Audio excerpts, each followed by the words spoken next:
Anyway, good morning. Good morning. Welcome to Unity by the Sea on this absolutely glorious day. And it's Father's Day, and that's always neat. That's always something to really celebrate. And to start off on that note, I want to do something in a personal nature. I want to thank John for being the incredible father that he is, not only to his kids, but to mine. Thank you. Me too. Amen, John. But anyway, it is a beautiful, beautiful day. We are here to celebrate the Father essence that is in all of us. It's not a gender thing at all. We are all fathers and we are all mothers. And Randy is going to start us off this morning, I do believe, with "Here's to You, My Love." The words are inside your bulletin.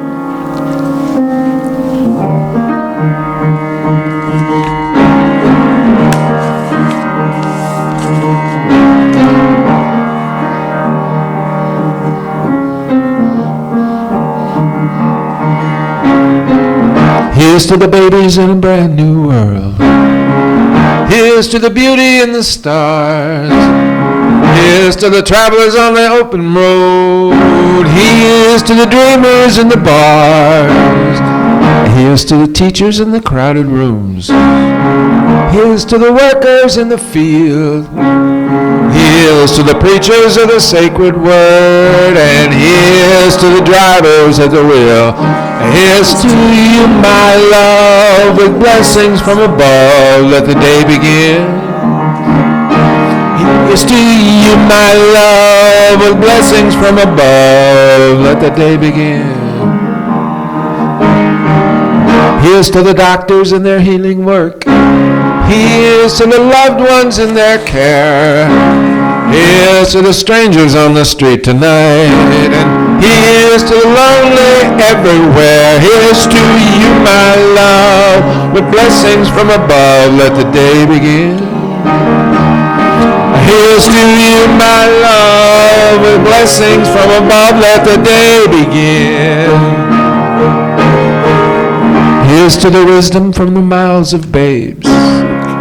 Here's to the lions in the cage. Here's to the struggles of the silent war.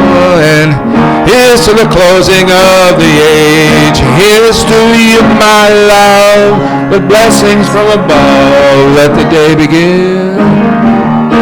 Here's to you, my love, with blessings from above. Let the day begin.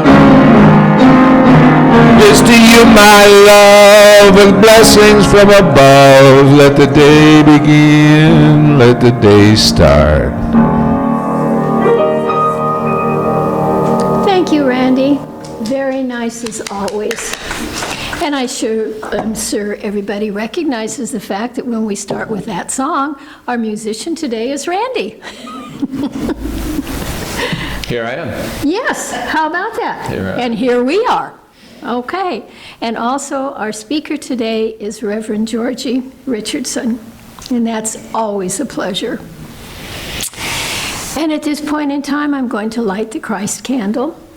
And just a reminder on this, and that is strictly meant to be a visual of the Christ light that is within all of us at all points in time. A brand new candle. Yes. Was finally able to locate one when we didn't have to buy 6 of them together. It's been an incredible challenge to try and get a candle, but there it is. So now we have that going. And I have Georgie's going to do the opening prayer. I'm looking at this. My mind is out of sequence this morning. It's been an interesting morning. Well, when your mind is out of sequence, it's a little tough, I know. Yes. Okay. Let's just take a moment and close our eyes if that is comfortable, and take a deep breath together as we let it go. We recognize and honor that this is Father's Day. And sweet Spirit, we are so grateful for our teacher and our way shower who brought that concept that God is our Father.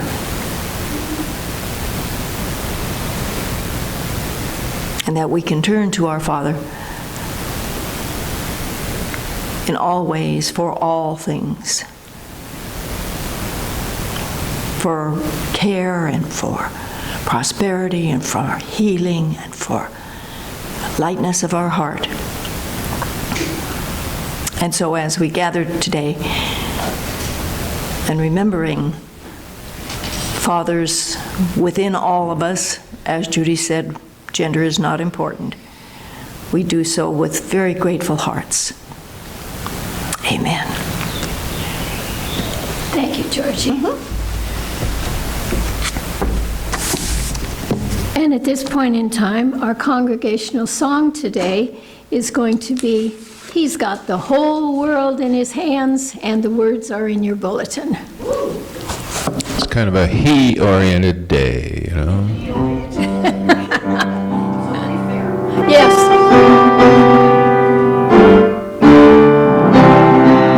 He's got the whole world in his hands. He's got the whole world in his hands. He's got the whole world in his hands. He's got the whole world in his hands. He's got the little bitty baby in his hands. He's got the little bitty baby in his hands. He's got the little bitty baby in his hands. He's got the whole world in his hands. He's got everybody here in his hands. He's got everybody here in his hands. He's got everybody here in his hands. He's got the whole world in his hands.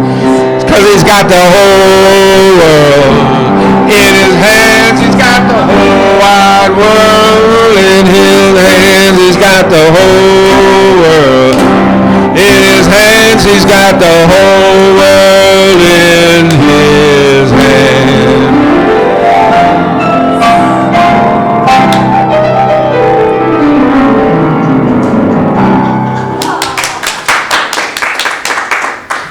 Good job. Good job, Randy. Good job, you guys, too. And now it is time for the Daily Word, and Phyllis is going to be doing that for us today.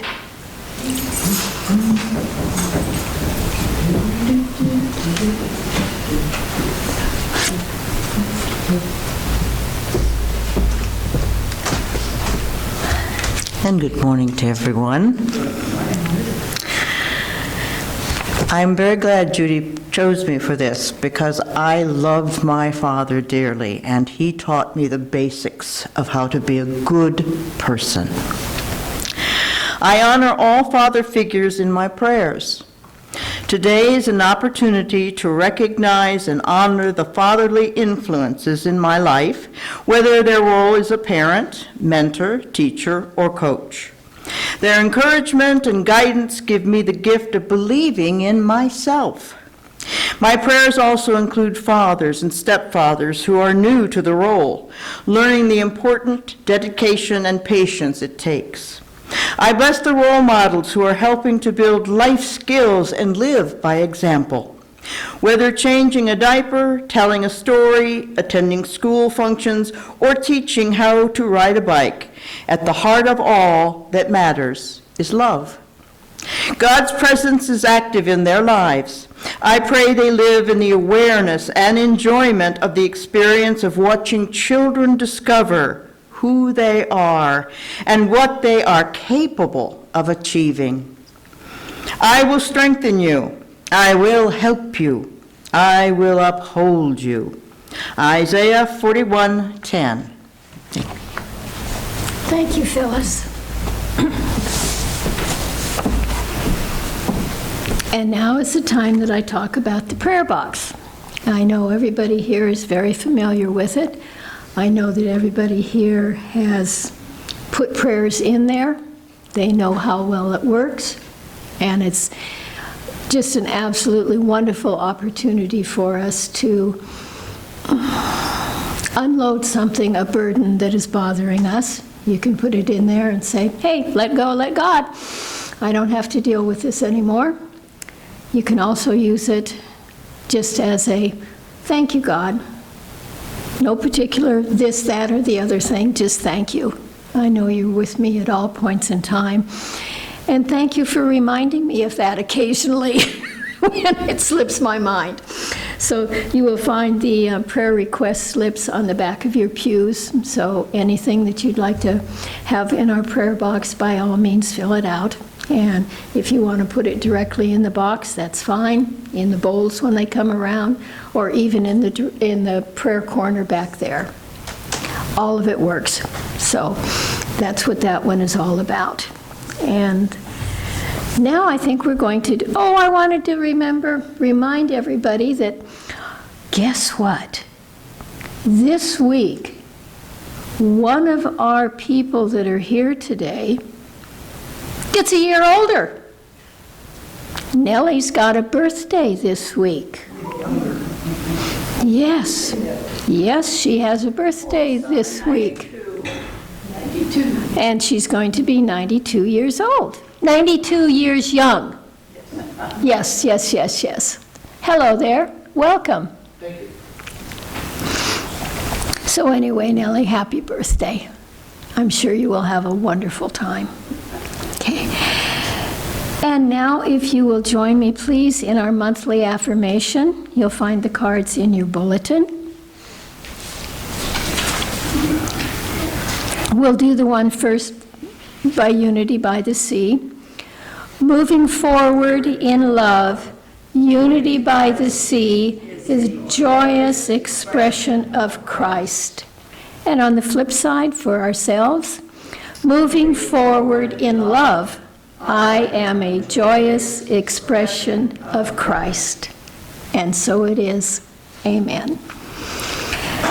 And now Randy's going to do some music for us again, please.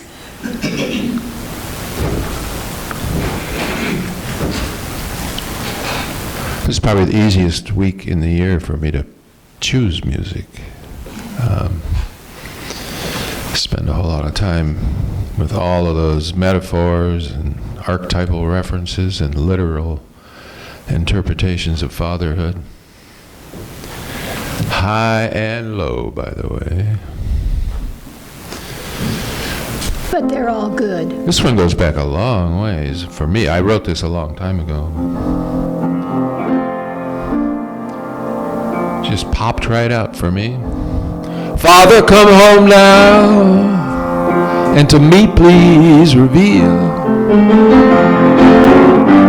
your plans and ideas I might so feel. You hear my prayer always, I know you feel my pain. My impatience for measure, revelation and gain. For such a long time now I felt so torn. In the arms of my mother there was a comfort so warm. She said it'll be alright, it'll be okay. I know, child, you've got fear, but your father never left, child. He's always been here, 'cause it's our Father's time. It's our Father's time. We are only beholden to our Father's time. We can't save it, we can't waste it, only live it and breathe it. We can feel the grace in our Father's time. The schedule is His, and His hour is now. I don't need to ask Him where, when, and how. His love everlasting never end. No question of our kinship. The man's always my friend. It's our Father's time. Say it's our Father's time. We are only beholding our Father's time. Can't save it, we can't waste it, only live it and breathe it. We can feel the grace in our Father's time.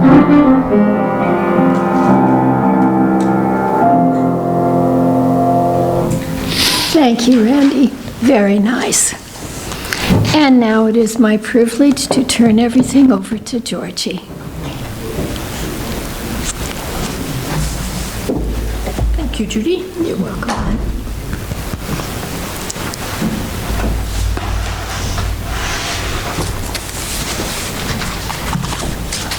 Good morning, everybody. Good morning. Nice to be here with you today, and certainly to wish everybody a happy Father's Day. And as Judy pointed out, that's both the girls and the gals, because we have that mothering and fathering energy within each one of us. Doesn't matter about the gender. Last month, I wasn't with you on the third Sunday. I was supposed to be here, but Friday, before that Sunday, for those of you who don't know, Orion, my big white dog down here, had a seizure. And at the time, we had him checked out by the vet and everything was okay, but we had no idea if that was a precursor to something or not. And I just did not want to leave him alone for many hours while we traveled down here and so forth and went back by himself. So we sat for the weekend and watched him just to make sure he was okay. And the vet said, she said, he may have one and he may never have another one. And of course, that's the prayer. That's what that happens. But I also know that all of you held him in prayer as well, and I just want to say thank you to that. Phyllis came to our house and did a healing on him. I thank her very much as well. And I have a friend from my Beaverton days, which is over 30 years ago, and she lives in Idaho now, doesn't have a Unity Church, and so I turned her on to the fact that John puts these services on the YouTube every week, and so she's been tuning into you all for quite a while now, several months, and this is her virtual spiritual community. So whatever is going on here, she's connecting with there in Idaho and feeling that connection. So, of course, when she heard that something was going on with Orion, then she emailed me right away and said, Georgie, I heard about it. I'm keeping Orion in prayer too. So the connections are just so beautiful the way they go around like that. Well, I was going to talk to you last month about the art of happiness, and I felt it was pretty good and something we could probably all hang on to, so that's what I'm going to talk to you about today, is the art of happiness. But I have to set this up just a little bit. A month or so ago, Paula and I were reading, there's a series of 3 books, and it's the overall title is The Dalai Lama's Cat. Now, as you might guess, not only is there a lot of humor in these books, there's also a lot of wisdom too, because we're talking about the Dalai Lama's cat. So I have to tell you a little bit about that and kind of build this so you can kind of see this in your mind a little bit. This takes place after the Chinese invaded Tibet, and the Dalai Lama and all the monks and a lot of other people left Tibet, went to India. And the Dalai Lama is in a monastery that is at the base of the Himalayan mountains. The cat is a Himalayan. She was a rescue. And she is definitely the Dalai Lama's cat. Now, she has several names, okay? The Dalai Lama calls her his little snow lion. But the monks who work in the office there for the Dalai Lama call her HHC, His Holiness's cat. Okay? Down the road from the monastery in this village, there's a little cafe. It's a cafe, the Himalayan book cafe. Okay, it's a bookstore and a cafe together. And so the cat goes down there every day because they feed her a little bit of lunch every day, and she has a special place where she goes.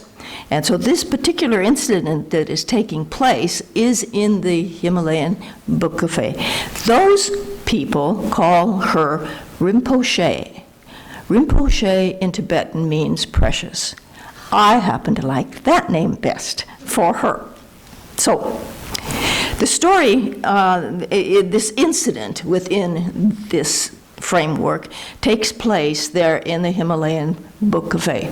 The owner of the book cafe happened to be in San Francisco at this time because his father was ill and dying, and so he had asked a young gal who was an international chef to take over as the temporary manager of the cafe. And the bookstore was run by a fellow by the name of Sam. Now, Sam and Serena, that's the gal's name, Serena, as they kind of worked together a little bit, came up with some fabulous ideas of some different things to do that the manager really hadn't put his stamp of okay on, okay? But they were very successful, very profitable as well. But now it was time for the manager to return. And he sent an email saying that his father had passed and he was on his way back. Now, when they read the email, all of it did not come out. Okay, there was a line or two missing. So they went to a certain perception with those two lines missing that put them in a great deal of angst. She was sure she was going to be fired, that he was very angry, that he did not like what she had been doing. The bookstore fellow said, well, then he's going to fire me too because I've been working with you as well. And what one didn't think of to get upset about, the other one thought to get upset, all with insufficient information. Have we ever done that, my friends? Okay. Didn't have the whole story kind of thing? I think we have. So, there's another monk in this story. His name is Geshe Wangpo, and he's an elderly monk, and he's very, very wise, and he'd also developed like a sixth sense so that he knew when some of his friends were having a rough time and maybe needed a little bit of his wisdom. So while they're going through this, and Rinpoche is listening and getting upset too because Serena and Sam were upset, in walks Geshe Wangpo, okay?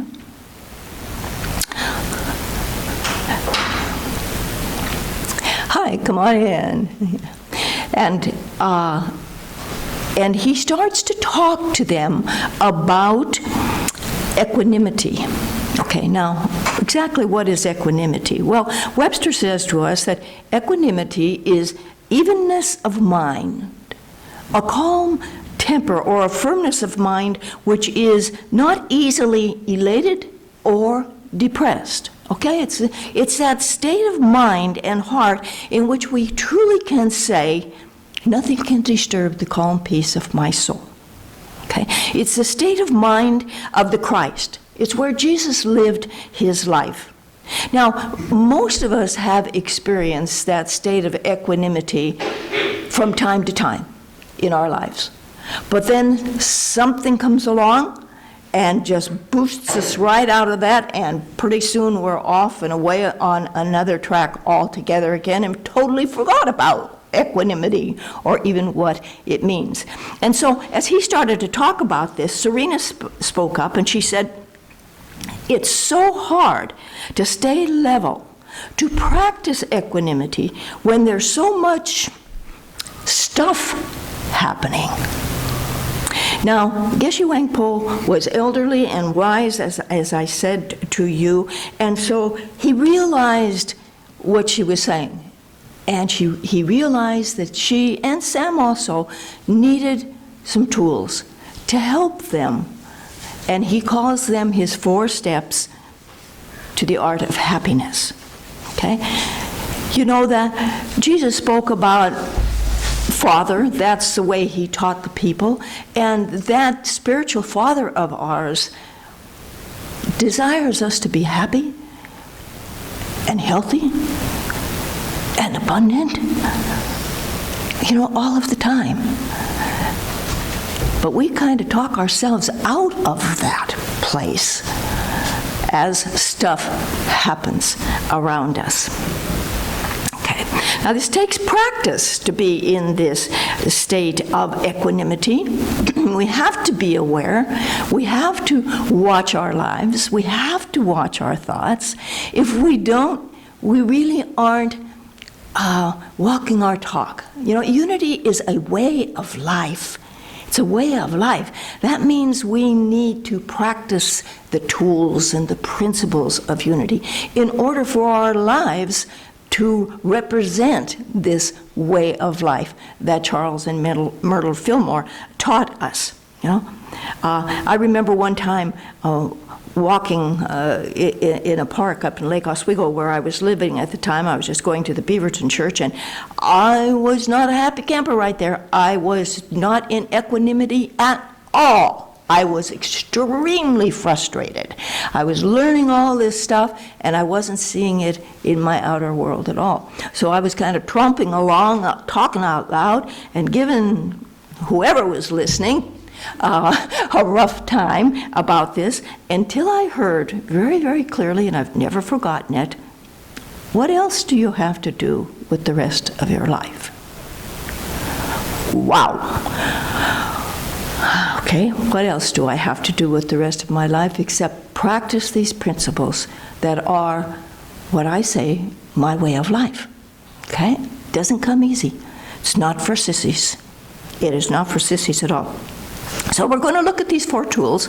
You may want to jot them down. Actually, you know them all already. I'm not going to tell you anything today that you do not know.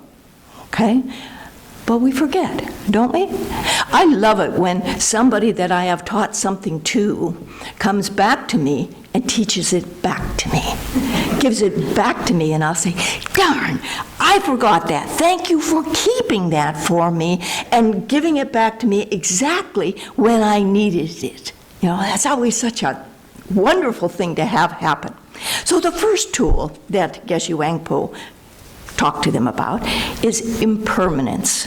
He said, this is an easy tool, and there's a mantra that helps you with this tool. It helps you to remember that everything except spirit is impermanent.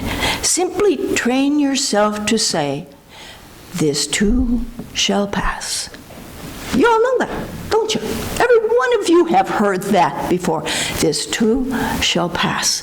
And if we can say that before we get sucked into whatever it is that is happening in our lives or in our world, okay? Because we are living in a very chaotic time, my friends. This is not an easy time to be here. And guess what? We all volunteered to be here, to show up right now at this very difficult time in our world. So this too shall pass, okay? You know that everything changes, okay? We might feel bad right now, no problem. Later we're going to feel a lot better. And if we know this has been true, and it's always true, then just remember, this too shall pass.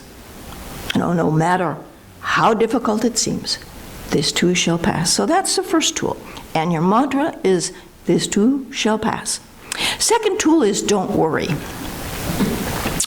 Sometimes easier said than done, isn't it, huh?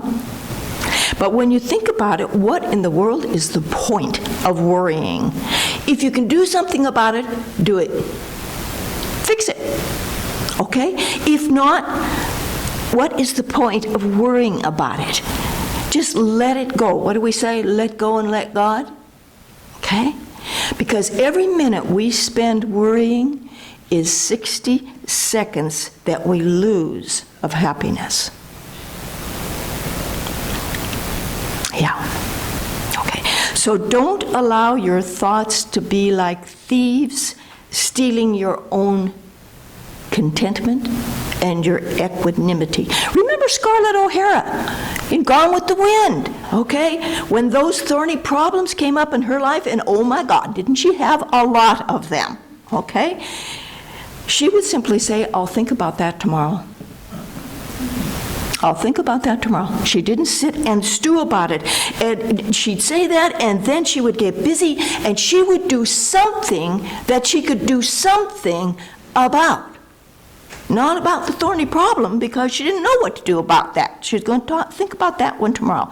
But sometimes getting up and putting physical action into something that we can do something about makes all the difference in our day. Because it's moving energy. We're just moving energy. Instead of sitting there, letting it just perseverate within us and put us in such a stew, we just move it on out. And we always feel better about that. Okay.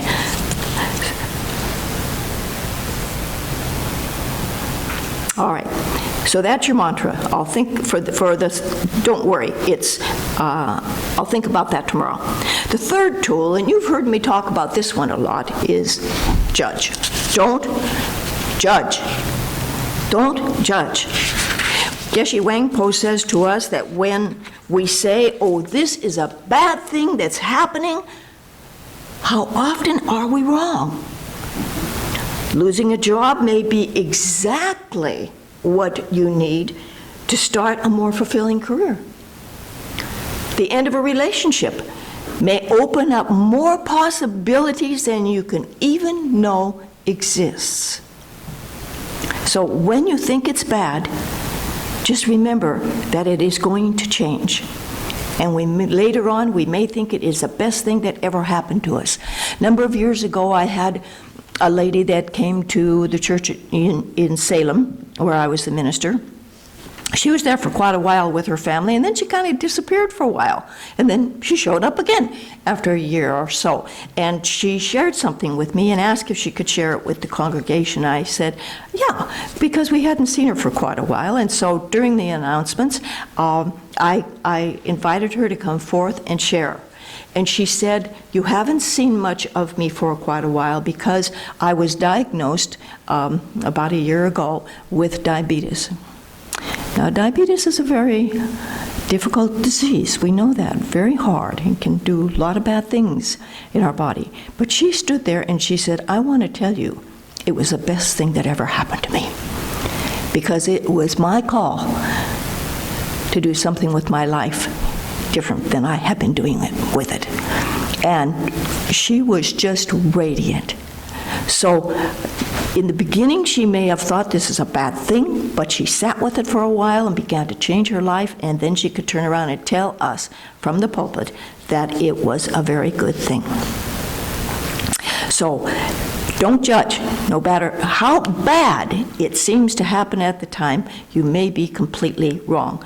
A Course in Miracles says if you judge them, you have set the rules for how you should react to them. So if we judge someone and their behavior, in that process of judging, we have set the rules for how we're going to react to that person. just that fast, without even knowing it. I was doing my Course in Miracles this morning, and I'm reading the teacher's manual for about the umpteenth time, and there's a section here on judgment. How is judgment relinquished? And I just wanted to share a little bit of it with you. It starts out telling us that judgment is misunderstood by the world. It is actually confused with wisdom and substitutes for truth. Then down here, a little further, and this was what I thought I would like to share, okay? We have to understand, we have to recognize that judgment in the usual sense is impossible. This is not an opinion, but a fact.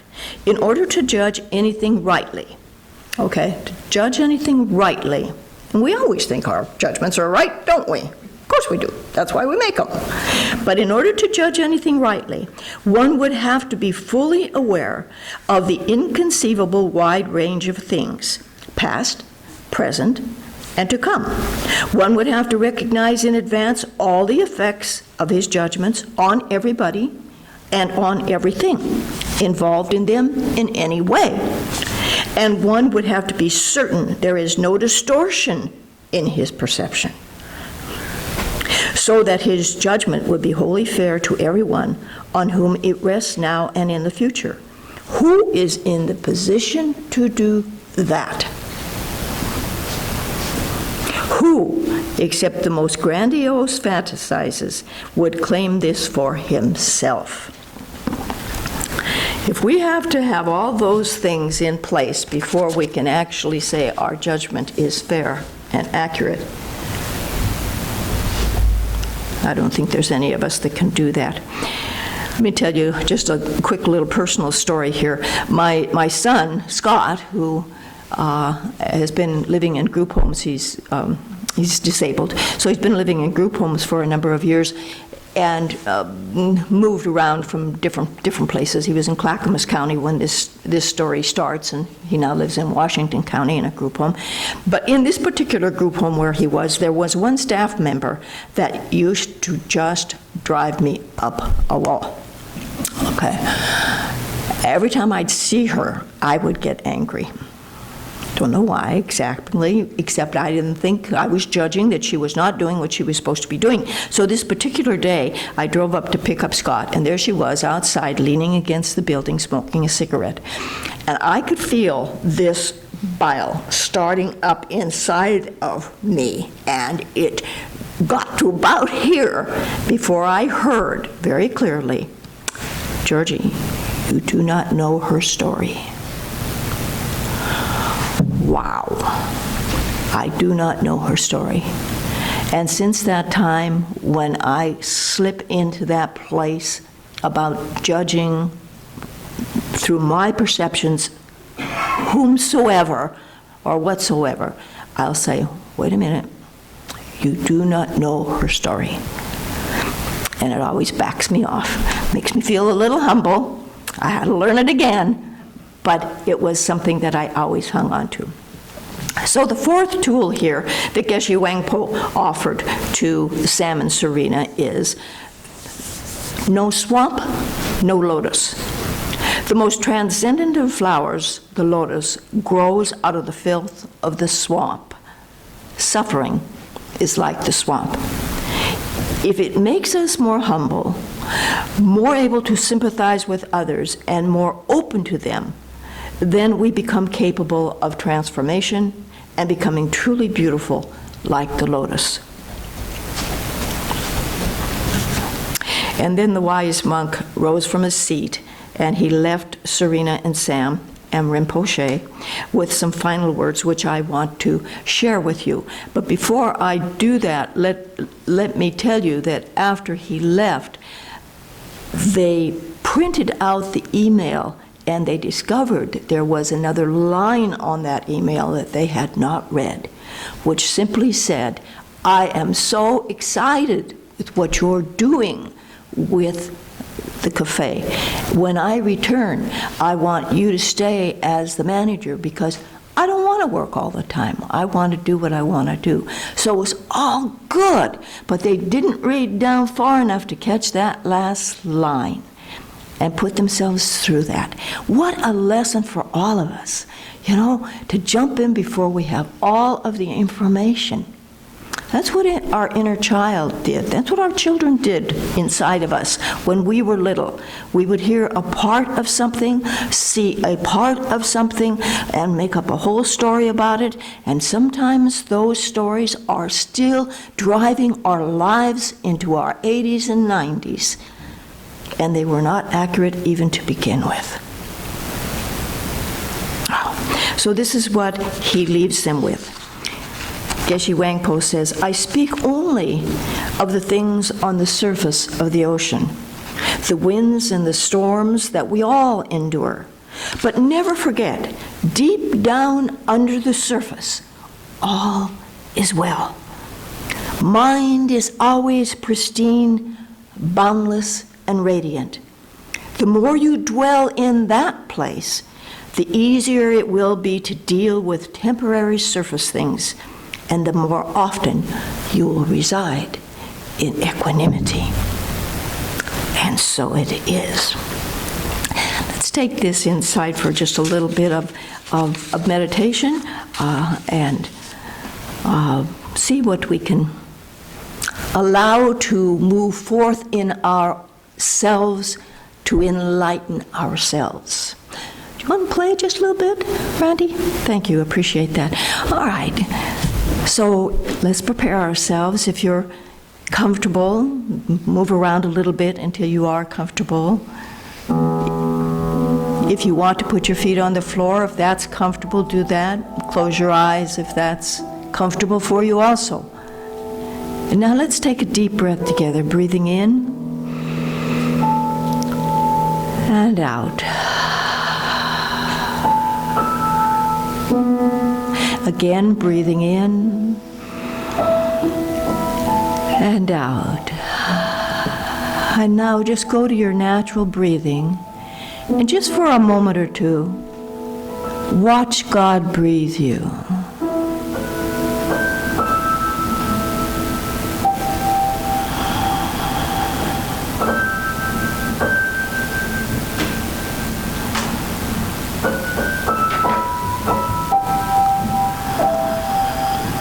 Oh, sweet Spirit, we know all these things. We know that this too shall pass, the impermanence of everything in this human condition of ours.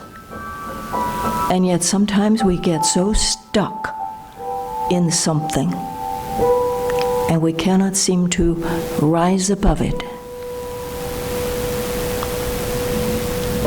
And then we worry about it and we fret about it, instead of taking a page from Scarlett O'Hara's book and just saying, I'll think about that tomorrow.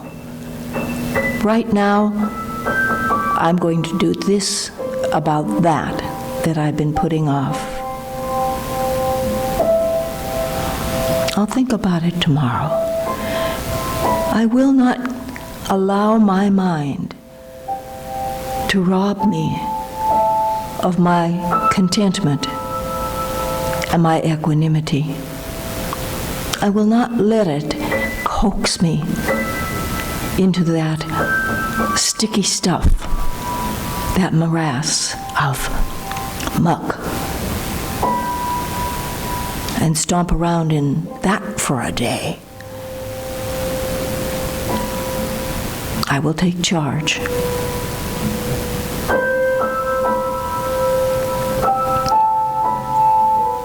And sweet Spirit, I'm going to set aside this constant judgment that goes on and on inside of me. With everyone I see, or the driver in the next car, or whatever it might be, I'm going to let it go. It's taken up too much room in my life. It too robs me of my equanimity.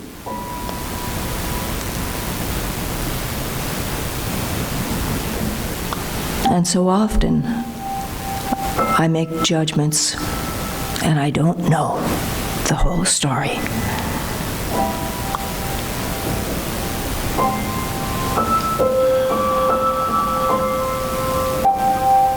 And now I'm going to be quiet for just a couple of minutes as you allow whatever it is inside of you that needs to bubble up to your consciousness to do so without pushing it down or making it wrong or refusing to address it. Just let it come forth. In the resistance is the pain. So just let it come forth and turn it over to Spirit.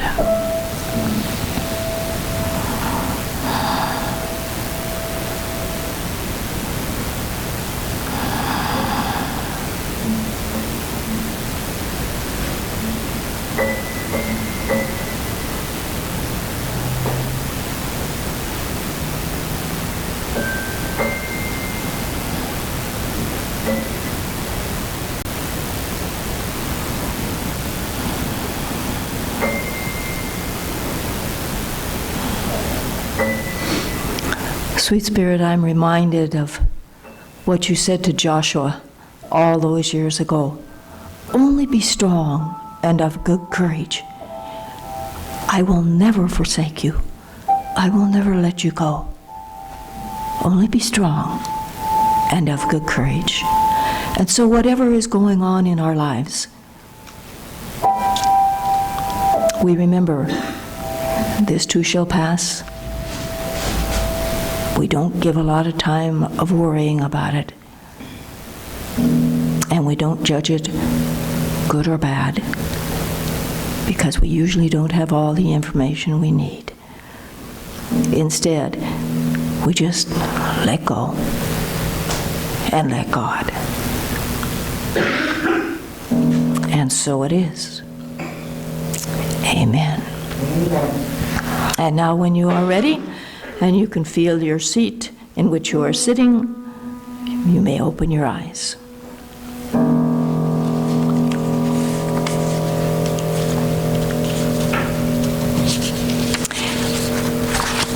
This is the time we have an opportunity to give of our tithes and our offerings, and I think Judy will come forward to do that. Today is Father's Day, and may I read 2 quick poems regarding our passing fathers? Yes. Do you want to, where do you want to do that, Judy? After, right now? Whatever you'd like to do. When's it comfortable for you, Jim? For me? When's it comfortable for you? Anytime. Okay, let's do this.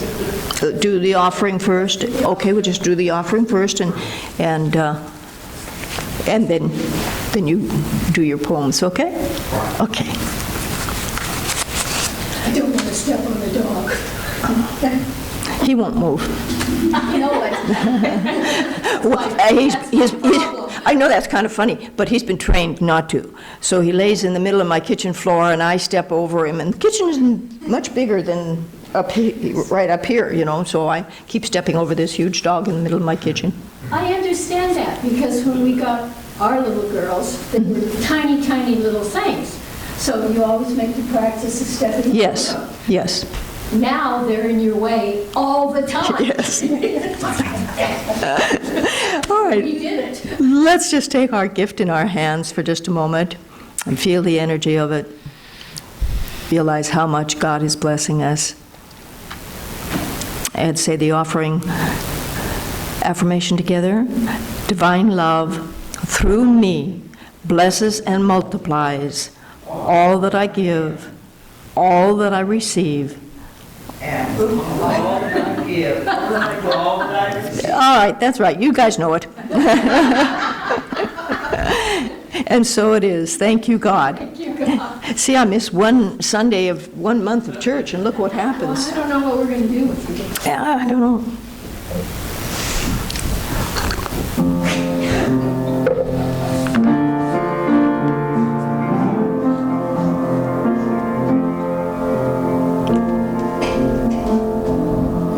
I wrote this one a year ago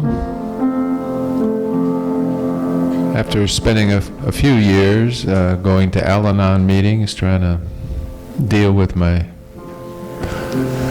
sandwich of my life, my dad being an alcoholic and my son being an alcoholic, and around the room often so much blame goes on, and we try to attribute, just like we did when we were 15 years old, all our problems to our parents. And somehow a light went on, and in about 10 minutes I wrote this song, and I feel a little vulnerable in presenting it, and yet it's the absolute truth for me. My father loved me. He stood right beside. My father loved me. He did not hide. I could see in his eyes, and I could feel in his hand how much he loved me. And from him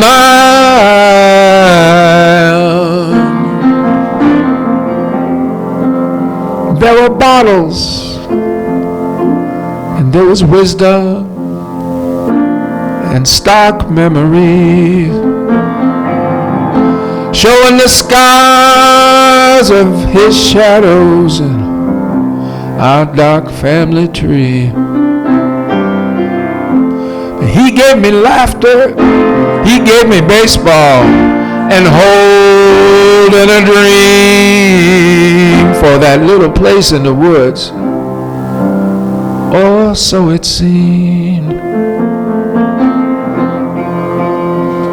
He showed me love that he had for his wife. How to dance on one leg through all of his life. He loved Satchmo and Jackie Gleason. The man loved Betty White. And from his Dixieland soul, he gave me life. Well, he asked me a question to open my eyes. He said, son, you know, there's two kind of guys. There's the one that does it, and there's the one that lies. Which one are you, boy? It'll color your life. My father loved me, stood right beside. My father loved me, the man did not hide. And I could see in his eyes, I could feel in his hands how much he loved me. From him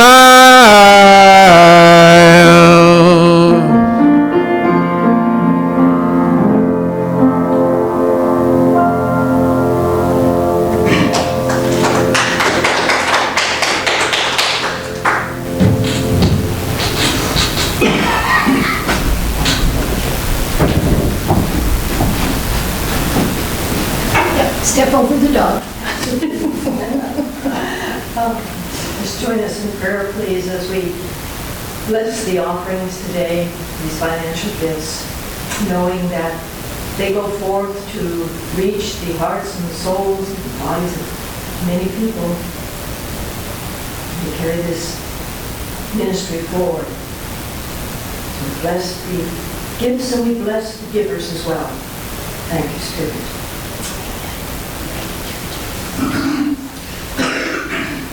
Jim, did you want to come up to the podium for this? Look up, baby. Very quickly, I thought I'd share this with everybody. 39 years ago, my father passed this month, and we never ever had a ceremony And today I will be admitting his ashes to the ocean. And I'm going to read this when I'm admitting his ashes to the ocean. I thought of you today. I thought of you with love today. But that is nothing new. I thought about you yesterday and days before that too. I think of you in silence. I often speak your name. I have memories and your picture in a frame. Your memory is my keepsake, and which I'll never part. God has you in his keeping. I have you in my heart. And this is what my dad, this is what my dad would say. Don't think of me as gone away. My journey has just begun. Life holds so many facets. The earth is just one. Just think of me as resting from the sours and the tears, in a place of warmth and comfort where there are no days and years. Think of how I must be wishing that you could know today how nothing but your sadness can really go away. And think of me as living in your hearts of those I touched, for nothing loved is never lost, and I know I love you so much. Thank you. Thank you, Jim. Thank you, Jim. Beautiful.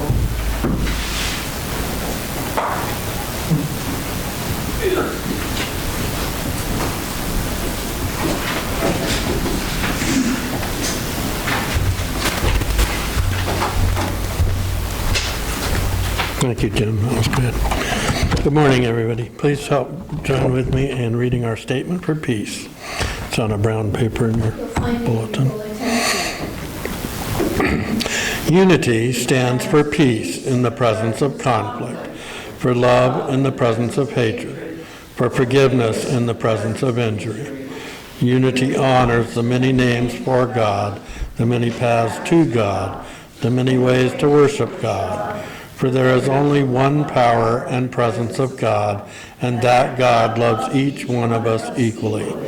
It is therefore the position of unity to urge all nations, their leaders, and their people to turn to God by whatever the name for guidance during these challenging times, and to pursue peace, not war. For this is what honors the God of all our faith traditions. Unity stands for peace in our lifetime. The wolf shall dwell with the lamb, and the leopard shall lie down with the kid, and the calf and the lion and the fatling together, and a little child shall lead them. And they shall not hurt or destroy in all my holy mountain, for the earth shall be full of the knowledge of the Lord.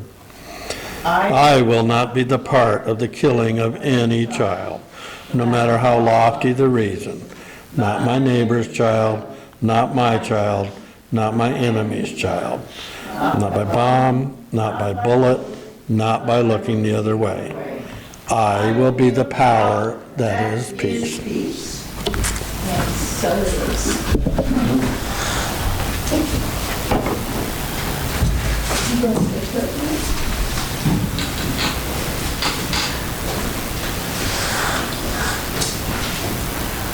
Well, I think it's time to circle up, isn't it? Time to circle up.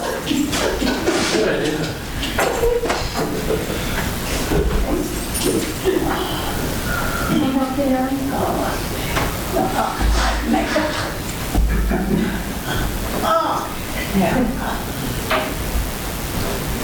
Tough getting old. Yeah, you gotta be tough to get old. There's no doubt about it. Well, you know, that made me feel good when I got noticed of serving the jury. Yeah, that's what Meredith was telling me. Come on, baby, you wanna come in here too? Certainly. Puppies in the circle are always welcome. At this point in time, I invite anyone that has a special request or an idea or a thought to place it in our circle of life. Just watching my dog. He's not going to go very far, the door is shut. Do you want me to grab the leash? Jim's definitely not. Maybe. Absolutely positive. Anything you'd like to put into our circle of love, our prayers and so forth, please do. If you want to speak it out loud, that's fine. If you just want to hold it in your heart, that's absolutely wonderful as well. Knowing that it is all done in the highest and best good for everyone involved. And that includes you too, puppy.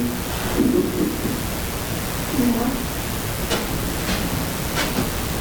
No, it's not there, I moved it. Body's got a memory.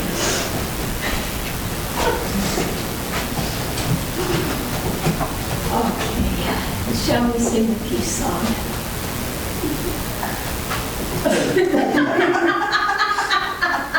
He's going to help play. Didn't know he knew that song.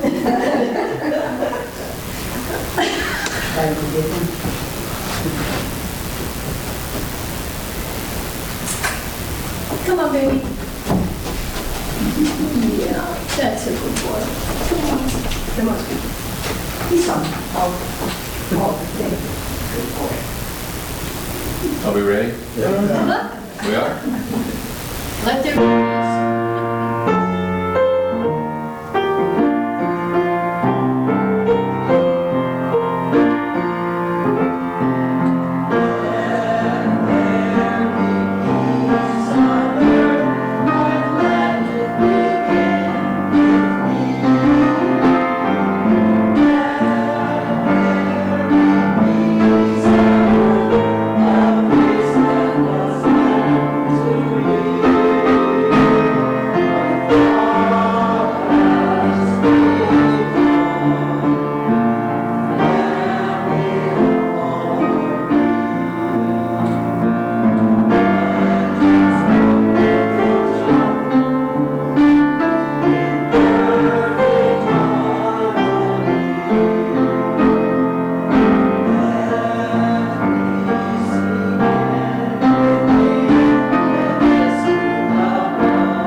presence of God watches over us. Wherever we are, God is